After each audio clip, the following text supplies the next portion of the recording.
Welcome to the Stuff and Things Podcast, your home for all stuff related to your favorite things in entertainment. Now, here are your hosts.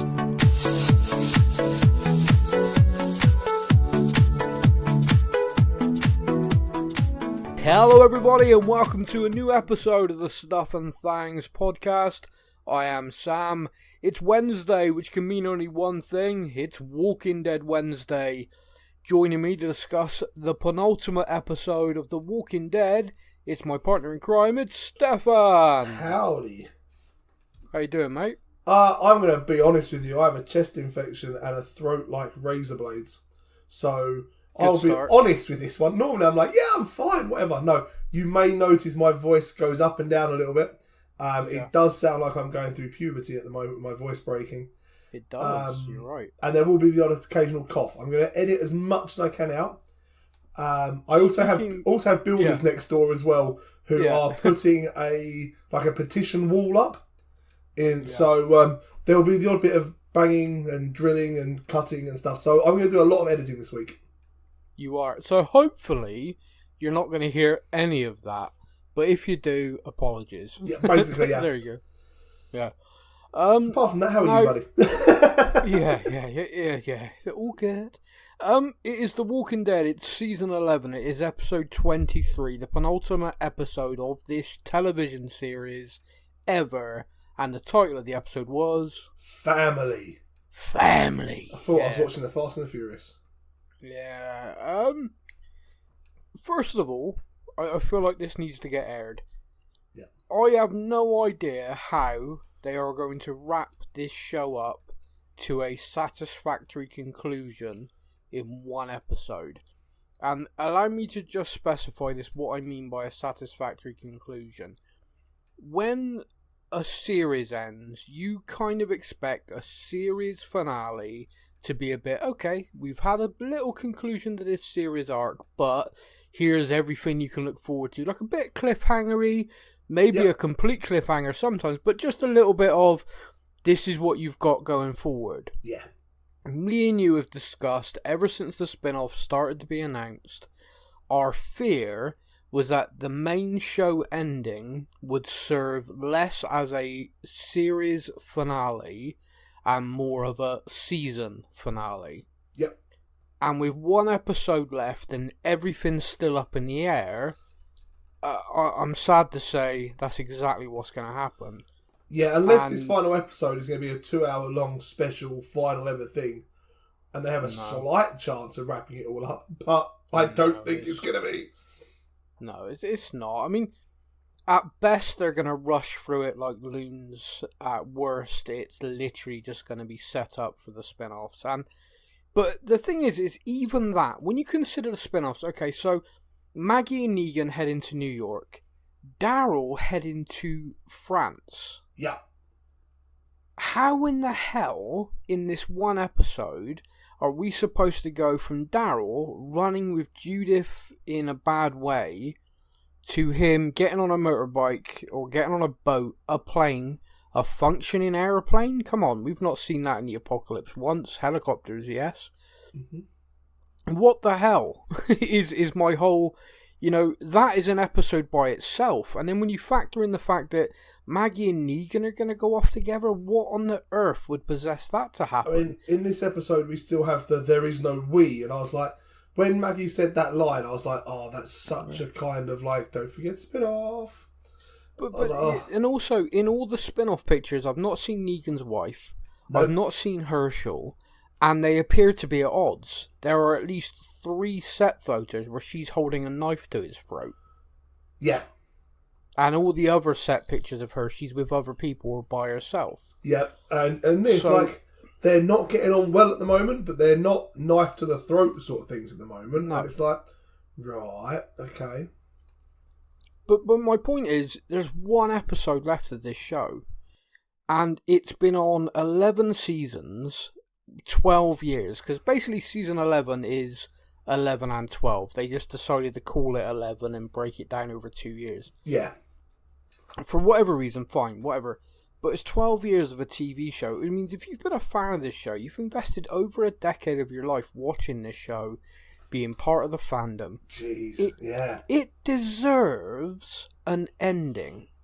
Yep. Like, if you watch any television show, they deserve an ending. The Sopranos, all these different shows, Breaking Bad, they had an ending. Now, whether you liked the ending is a separate thing. That is a whole other thing of... But there is a definitive, it ends. And this show deserves that, and it's not going to get it. I mean, I'd love to be proved wrong, but I think after the finale episode, and me and you are recording, and we're going to be recording that show in the sense of, this was the show, this was the episode, and we're also obviously going to be thinking a little bit about the whole thing, because it is the end. And my fear is we're just going to be angry. Yeah. Me, anyway. I think I'm going to be angry.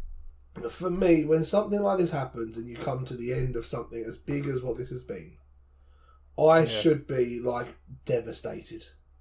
Yeah. The only real examples I've got is How I Met Your Mother. Yeah. And Big Bang Theory. Yeah. Brooklyn Nine-Nine. Now, they are all comedy, fun, sitcom, rom-com things. But when the last episode of each one aired, you kind of sit there and you go, damn, that's it. It's ended. Yeah. Wow. Like, what am I going to do with my Thursday night now? Wow. This, I feel like it's going to end and I'm going to be like, oh, I deserved so much more. Yeah. I'm worried, man. I'm worried. You mentioned those shows. All of them had an ending. Yeah. They all had emotional and just kind of like, oh wow, it is an end and it is definitive. And if they have spin-offs, whatever, prequels, whatever, it is separate and it is done. But the main show ended. Yeah. I mean, look at even Friends. Do you remember, like, the Friends ending? Yeah. That was devastating when that ended. Yeah. But that was the end. Yeah. Joey had his own spin-off, but... Joey had a spin-off, which was so good. But it was completely separate, and it never crapped on the ending, it never took anything from it. Nope. It was the main show, and it ended. But, my fear is we're going to be left feeling that. Now, let's dive into this episode, then, because there's a lot... Yeah. And it's interconnected. And I kind of, typically when I break down episodes now, what I tend to do is sort of separate out the story arcs, okay? So these characters, this is what was happening. These characters, this is what was going to happen. But this one very much smashes together and interlinks. I want to start talking about Pamela. Yeah. Pamela Milton, me and you debated a lot. Good, I bad, think she indifferent. might be a baddie. I think we can say with certainty this person qualifies as not good people. Yeah. She, in this episode, there's lots of stuff, but one of the things she does is she's keeping an eye on Mercer. She doesn't trust Mercer now, which she's right, by the way. She's right too, but it was one of those things that seemed a bit strange to me. Okay, bring it. She was completely correct in her thoughts of why not to trust him. Yeah. But I hadn't really, other than the whole at the open day thing where the first load of walkers comes in and he goes, my job is to protect the people. Yeah. Apart from that, I hadn't seen him do anything in front of her that would have led to her to go, oh, he's a bad one, watch him. I think it's Eugene. I think it's purely the fact that Eugene escaped from Mercer. She's looking at him like, really? You expect me to believe that? Look at the size of you, dude. It was Eugene. Come on. Well, when you've got someone in that role for a long time, and he has clearly been in that role for a long time, and you rely on him and you trust him, and you see them achieve excellence on a consistent basis, it then becomes very difficult to believe that they had an off day. Now, of course, we all know it can happen, but when you look at that situation, Eugene, his sister, and Eugene escapes his custody, I can understand why she was keep an eye on him, because this doesn't feel right, you know. So in that case, then it's more. I'm looking at it as what has he done to deserve to be looked at, whereas actually I should be looking at it as what hadn't he done, which now means that he's being watched. Yeah, okay, that makes sense. Yeah, that makes sense. He didn't she didn't over here and go, let's fuck shit up like he did. Yeah, she's just basically looked at it and gone, this doesn't make sense. Who's Keep been an eye writing on him. Pamela's a bitch on all the walls? Oh, it does look like Mercer's handwriting. Yeah. Mercer, why do you have red handprints? I don't know. But yeah, I know. But Pamela, in this episode, we see her go through this kind of rain. Now, something that happens is she grabs this kind of secret walkie-talkie she has, which is clearly a long-range one. Mm-hmm. And she orders B-17, which we saw previously when she was there was a crowd chanting outside the office, and she got into her car and ordered it. Yep. Clearly this is a code for bring a swarm, as they call it, to the walls so that way they can call a lockdown, send people back to their houses, and the troopers go and deal with it. Yeah. Job's good. It's a brave tactic. It's arrogant. I mean, I was looking at it and I was thinking to myself, it is pure arrogance. And that arrogance is further insisted when she has Mercer arrested. Yep. And Mercer's like, you have to deal with this. There's something weird going on. You have to deal with it. Completely ignored. The walls are hold. The walls are fine. Now, we as the audience know that, typically over the last 10 years, you're right. However, in the last couple of weeks, for whatever reason, variant walkers have arrived in the area. Do we now have to call these climbers? Climbers. Yeah. Now, I don't know about you, but how great was that moment with the trooper on the radio? They are climbing the walls. Yeah, what am I doing? They're climbing the walls. What do we do? I like this because we've seen a few times now things not like this, because this is the first time I've seen it, but things have happened and people that we would expect to be guards, troopers, that are obviously well military trained and stuff, have just acted like absolute idiots. Yeah. And we've sat here on the podcast watching and gone, why would you react like that? Yeah. Whereas this one, I watched this and I could full on feel that guy's kind of dude, they're climbing. Well, panic, because, you've been in the apocalypse for 10 years. You have an understanding of what you're doing. If you've survived this long, even in a community like that, when he is the role that he's in, he's seen the dead on a regular basis. He knows how to behave. He knows how to deal with them. Yeah. To see them climbing the walls was terror. He was frozen in fear, and then one even climbed up behind him and took him out. Mm.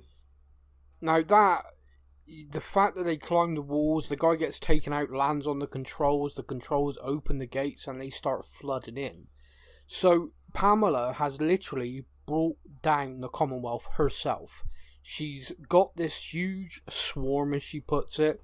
Yep. And has literally left the gates undefended, because Mercer was there. Mercer would have dealt with that. The minute they were climbing, Mercer would have been like, open up, shoot them, bring them down, keep an eye on all the walls, they're climbing. Mercer would have took charge. But he was taken away. There was just a few guards left there, because don't worry, the walls will hold. And this is what happened. So every decision Pamela has made in this, she has brought this on herself. She has done this. Yeah. Now, we see this trooper who's loyal to her, who, got Mercer arrested. She, was the one who found out Mercer wasn't completely Team Pamela. Yep. Good, and then good we see her. Yep. And now we see her go to Pamela, they're in the walls. We have to do this. We can do this and protect people. And Pamela's like, no. Basically, Pamela says, screw the poor people. Yeah. Protect the others, including me. I want guards around my house. Yeah. She even specifies it. You guard me. And this woman is taken aback. You can see she's like, whoa. All these people are gonna die. And she don't care. No. I mean, we're not surprised at that, the audience, but can you imagine being in that trooper's position where you've basically been a loyal soldier, you've done your job, You've kept an eye on Mercer. You know, you think to yourself that you're doing the right thing. Mercer's the bad guy in this. Pamela's the leader. Mercer's, sided with the outsiders. Bad Mercer. And then you have that situation. Can you imagine what would go through your head? Yeah. Yeah, you're suddenly going, oh, wait, Mercer was right. Yeah. Oh, what have I done? Like, you're going to be thinking, like, what have I done? Like, I did what she said, like you said, that took Mercer away from the wall, and I've protected this woman, and all of a sudden it's like, you don't care about anyone but yourself. What have I done? Because I think that is the moment that character's having, and if I'm right, and if you're right, she acted that very well, because she doesn't say anything, it's body language. The look on her face, the way she almost recoils to what Pamela's saying, and kind of repeats it back to her like, are you serious? Yeah. I like to think that character is going to release and empower Mercer back in charge of the army to deal with this. That's my hope. It makes sense, yeah. Because that, to me, is the only, dare I say, quick way our group of survivors are getting out of the mess they're in. Yeah, like, when you... I'm sure we'll touch on this in a lot greater depth soon, but when you look at the situation that our survivors are in right at this end of the episode, something has to happen damn quick. Yeah. Now, this massive herd that's being gathered, Lydia, Aaron and co are all caught up in it. Yeah. And they thought they were just going to walk with the dead to get past the guards. Unfortunately, what they didn't realise, these guards were actually creating a herd. And they are in the middle of it. So they see a couple of times where they think they can try and slip away, and each time they're unable. But then they spot like an RV. Yeah. So they move across. And by the way, I'm loving the fact that whisperer tactics is now a thing. Yeah, the proper like the moaning kind of like to the tree. Yeah, to the tree. Yeah. Yeah. I kind of love that. I kind of loved it as well when they went to turn into the trees and the bike goes past, and you just suddenly see these three forks of walkers all coming together, and the look on their faces of like, oh, okay. Really, really good visual the air shot. What I like is they then try to get to this camper van, this RV, and we have a situation where they can't. It's like trying to go against the tide of a river. Yeah. The sheer weight of walkers, and they're sort of trying to move across, and not all of them make it in. And now Lydia makes the mistake of trying to hold on to the guy. Not Ezekiel, sorry, no, Eli. Eli. Yeah. And because she's holding on to him, a walker turns and bites her. She is bitten. She's with Aaron and Jerry, and we have to see the old arm get chopped off. Yeah. Now, you spoke to me about this, that you saw a lot online. People like, oh, arm being cut off again. It's always. Yeah. And we kind of talked about it yesterday, and we were like, it's not actually happened that much. No, in 11 seasons, we worked, in 11 seasons, we've seen this happen. Like three times, that's it. A leg, a couple of hands. But what is kind of funny to me is the fact that not funny. Sorry, funny is the wrong word. But it's kind of like Rick Grimes in the comics very early on loses a limb. Yes.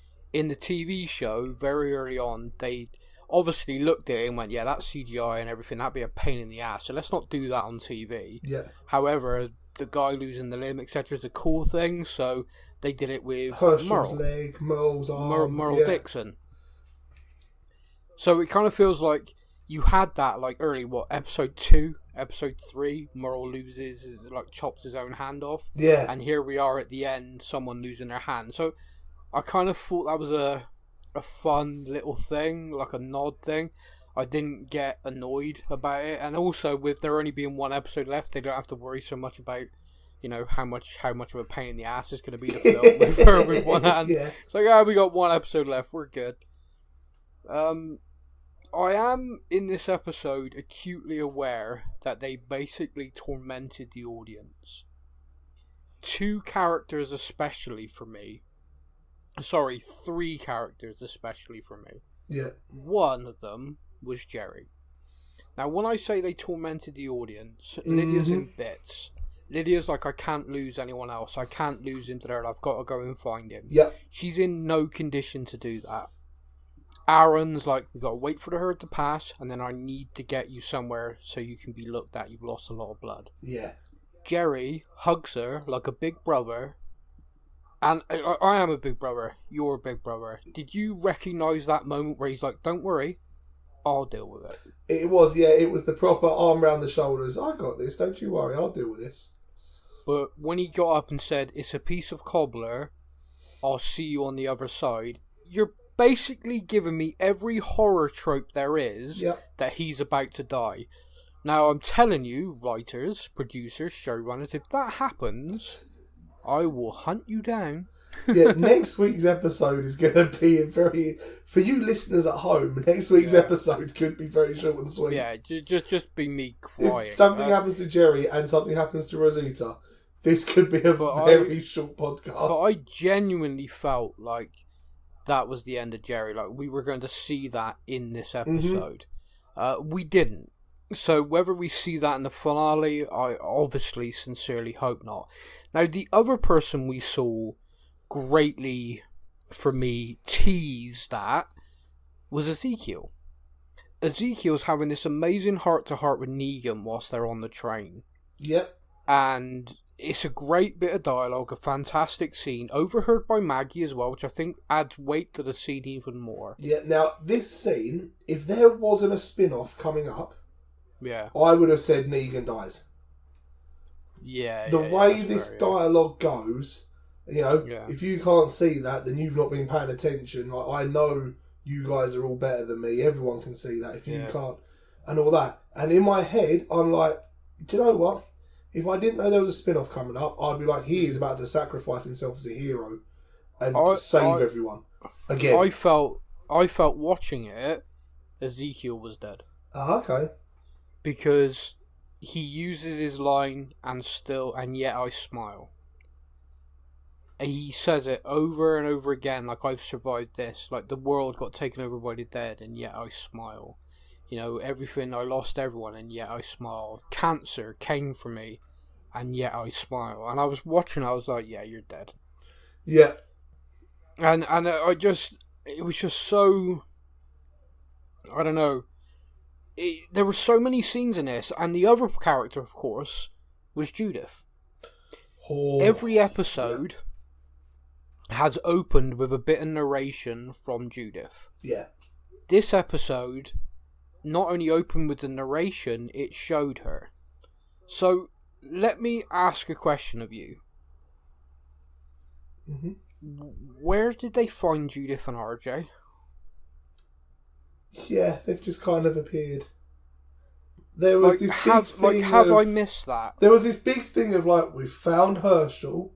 Yeah. And we can't find Coco, and we can't find the rest of the kids. Where is the everyone? Rest of the kids? And then this one kind of starts with, "Oh, hey Judith, just put the hat on RJ," and I'm like, right. Like, I thought that was a flashback. I thought they were in the Commonwealth, and that was them preparing the run, and we were going to see them get snatched.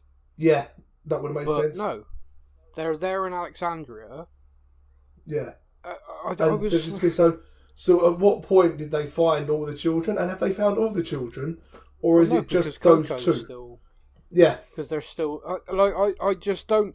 I don't understand. When you're doing this show, you've got all these episodes and everything, you have a situation where we as the audience go, whoa, wait a minute, have we missed it? Like, was there an episode 22.5? There's a one-shot somewhere. Yeah. Of Daryl knocking on a door and all the kids going, "Uncle Daryl!" But, like, I'm saying this genuinely, and I'm saying this genuinely. Everyone listening, anyone, if you're a first-time listener or long-time listener, can you get in touch? And if you know, like, actually, they said this, because I've completely missed it. Like, actually, at the end of the last episode, we saw the kid, something that I have missed, because as far as I was concerned, at the end of episode 22, they retook Alexandria. They took out the guards, some turned to their side, others were taken out, and they couldn't find any of the kids but Herschel. I'm sure Rosita said she went house to house and they weren't there. Yeah. So, I'm baffled. Did they just get to the school and went, "Oh, they're in the school. There they are"? No clue. Well, like, genuinely, because Jerry's kids are there. Or the kids that, so there are other kids. It's just Coco that's now missing, it would appear. But there's no explanation that I saw anywhere as to where they were, why they were there, how they've reappeared. No, they're just there now. Yeah. So, our team of survivors that we know are planning to head back to the Commonwealth because they need to find Coco for Rosita. They're not letting her go by herself, obviously, and they're planning to go because in their heads they think that they can change the Commonwealth for the better, and a couple of people are still there, like Eugene, Yumiko, etc. Yeah. They are going to use the train, which makes sense because that takes them right to it. One of the people who lived in the house is just convenient little line, which, by the way, I'm happy with. Convenient little line, how are we going to start it? Oh, one of the guys here used to be an engineer, he can do it. Perfect. Just a little line. All that was needed. All that was needed. You know, so absolutely perfect. It's there, it makes sense. Mm-hmm. They're using it, they're taking a minute. It gives you an opportunity for everything to slow down for a minute while they're on the train. You have a scene between Rosita and Father Gabriel again. Are we teasing one? Both? You know, it just lots of little moments. Yeah. But the focus keeps shifting to little Judith, who talks about her parents, talks about, even in the voiceover, she says, I never got to know my birth mum, Laurie. Yeah. But my mum, Michonne, taught me this, taught me that. My dad, I wish I'd had more time with Carl. She talks about that, and Daryl says, when this is done, I'll tell you all the stories of all the people who loved you. Yep. And you're kind of watching this, you're like, wow, what a great epilogue that could be to the final episode of basically them sitting down. And you could have, like, him telling stories and us seeing, like, little flashbacks. I'm thinking, what a great ending that could be. But it was literally there in front of them to do it. And instead, they get there, they make their way in, but because Mercer was being watched and possibly being listened to, Pamela's aware that they're coming in and how they're getting in. When they get in, they go into what used to be this train station, and it's an ambush. The doors are chained closed. Pamela and her team of people are up on the higher level, and they open up on them straight away. It is a bloodbath. Absolutely brutal, yeah. It is. The exchange of fire between the two is massive. Pamela herself picks up a gun. Now that shocked me. One, that she was there, and two, that Pamela's willing to pick up a gun and get involved. Yeah, it seemed very out of character. It seemed out of character to me in the sense of, this is a woman that, like, we've already heard, like, we hear her say about, there's a swarm coming, protect me, guard my house. Yeah. Nothing happens to me. On the open day, protect me, guard me. Don't. Yeah. Why would she now put herself in the gunfight? Yeah. I think there's rage. I think her son dying, she's raging. She does open fire. She spots Maggie, goes to kill Maggie, and Judith pushes Maggie out of the way and gets hit. Mm-hmm. So let me ask you a question straight away. Judith gonna die, yes or no? I think yes. Really? I think the only way someone like Daryl would go to France on his own is if he hasn't got Judith to sit there and look after for Rick and Michonne. Oh, wow. Well, so screw RJ. No one cares about RJ. No, RJ's got Carol and stuff. I think his attachment is to Judith. The little ass kicker. Yeah. I mean, he literally looked after her since she was born. Yeah, that is where his attachment lies. And I think that for me is the only logical way that Daryl leaves her. RJ, I think RJ is closer to the Carol character than the Daryl character. Do you not think that is a really dark and horrible way to end the series?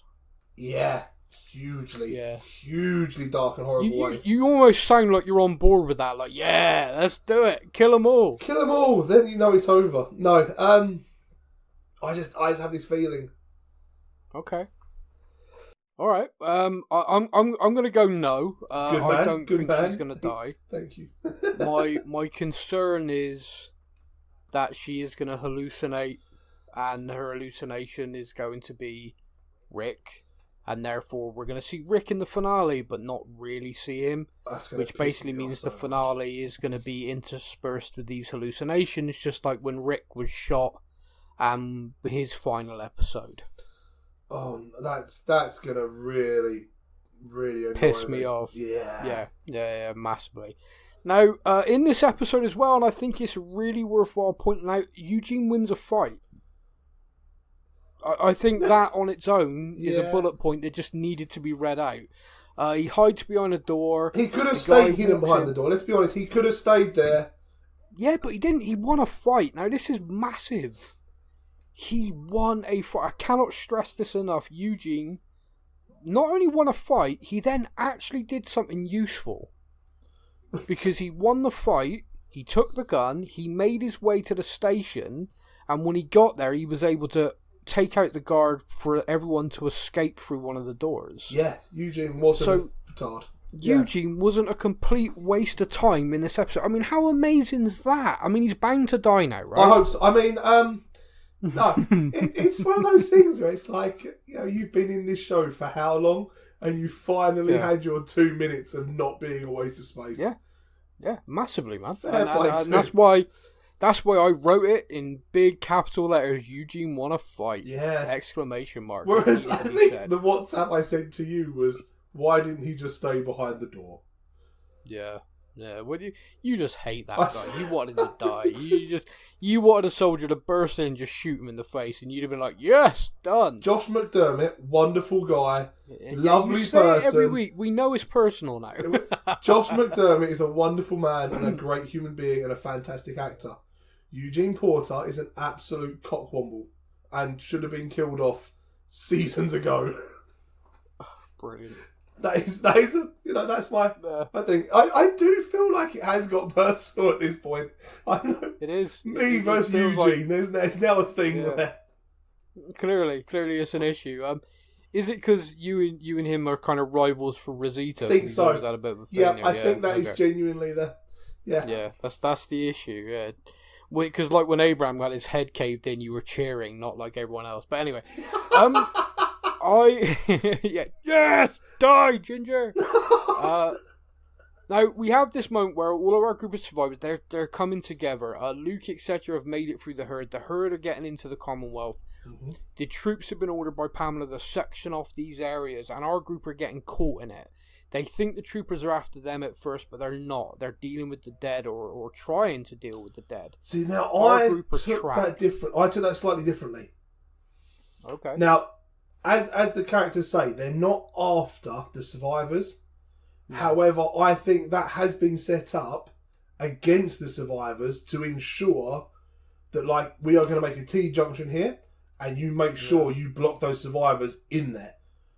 Yeah, I think so it's not necessarily that they were after the survivors, but it was definitely planned around how do we completely corner off the survivors and get rid of them.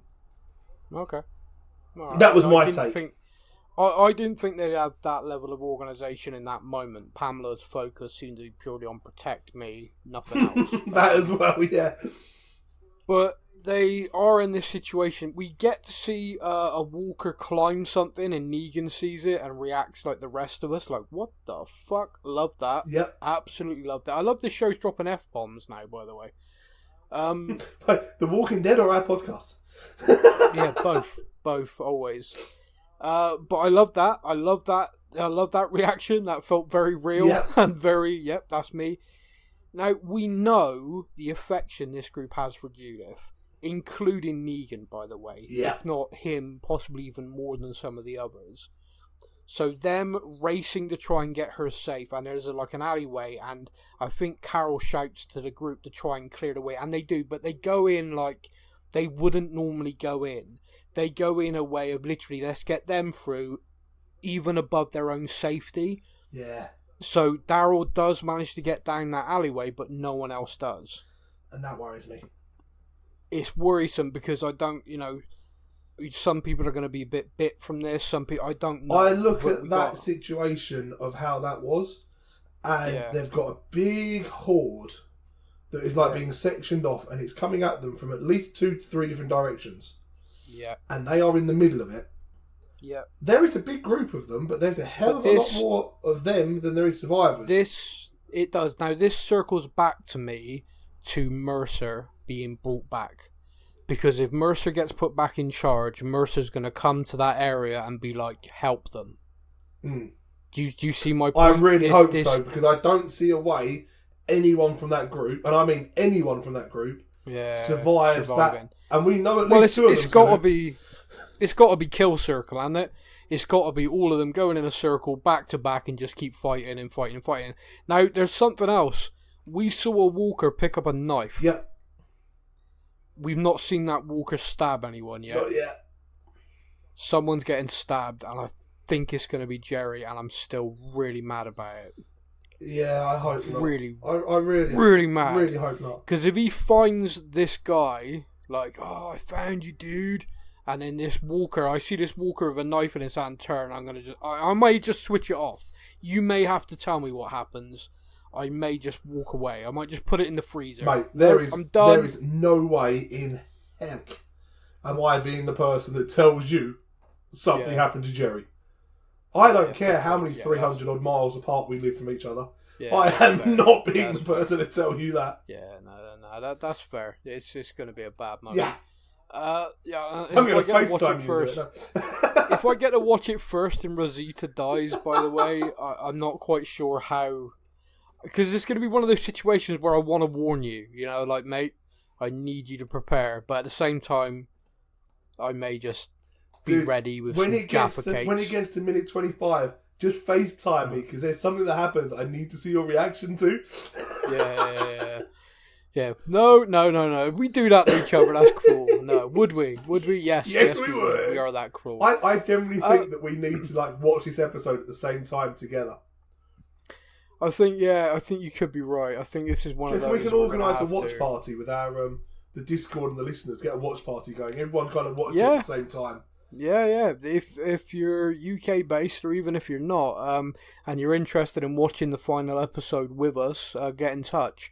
You can drop us a message via any of the socials that we're on. You can email us at sam@ or stefan at stuffandthangspodcast.com. You can also go to our Discord server. Stefan, if people want to join our Discord server, what do they do? Head over to our social media pages and find the latest one of the invite links. The invite now does not run out, so as long as you have the latest invite, hit that, join us, and find the Walking Dead thread on our Discord server and chat us on there, because I'm going to open up a new thread underneath it, which will be final episode, and we will try and do it all from there, because I know on Disney Plus you can actually do watch parties with people, can't you? Yeah, you can, yeah. Now I wonder, if I was to invite, say, 5 people, including you, can you then invite another 5 people? No. One person's hosting. I looked at that before for something. Okay. Well, hit us up and we'll plan this. This is a conversation for off air. Yeah. Massive thank you to everybody for listening. This is a difficult thing. I think we're both enjoying it, but at the same time kind of pissed that it feels like it's not going to get a proper ending. Yeah, really good episode this week. Family was a really, really good episode. Yeah. But it's like this episode should have been 3 episodes ago. We should, this is you're not giving yourself enough time to end it properly. You need to wind down the ending, not keep winding it up. Yeah, well, we shall see what they do. I mean, maybe next week we'll be pleasantly surprised. We'll have to wait and see. Delighted that people using the subscription service have got to wait with us. Yes. The spoilers for every episode has been really annoying. Yeah. So the fact that the finale is going to be watched by everyone at the same time, I'm really pleased they made that decision. That made me so happy when you told me, because I know. I messaged you. I was like, "That's it. I can't go on social media for the next week now." You're like, "No, it's fine." It's like, No, for this one time, we're okay. Yeah. But like I said, massive thank you to everyone for listening to us. This was the TV show that started our podcast. We were The Walking Dead only. So this is special to me, to Stefan, to Alfie, who is still around. It is special to us because it is what began it. This has been an amazing journey, and I hate using the journey word for podcasting, learning what we're doing, talking about more shows, talking about movies that we love, interacting with people on a regular basis. It's just so much fun to have that kind of passion and commitment for people and talk about this kind of stuff. And it's just such a great thrill to us that people listen. So a massive thank you. If you've been with us for however long on The Walking Dead, whether you've been here since day one or whether you joined today, massive thank you. And hopefully we'll have a decent finale to this show to talk about next week as we look back over all 11 seasons. But until then, my friend, well done. I think you kept coughing to a minimum. I'm very proud of you. I tried. Hopefully you'll be better next week. Yes. But yeah, everybody, you all take care. That's a wrap. Thank you for listening to the Stuff and Things podcast. We hope you enjoyed the show. You can find us on Facebook or online. Simply search the Stuff and Things podcast to join in our conversation every week.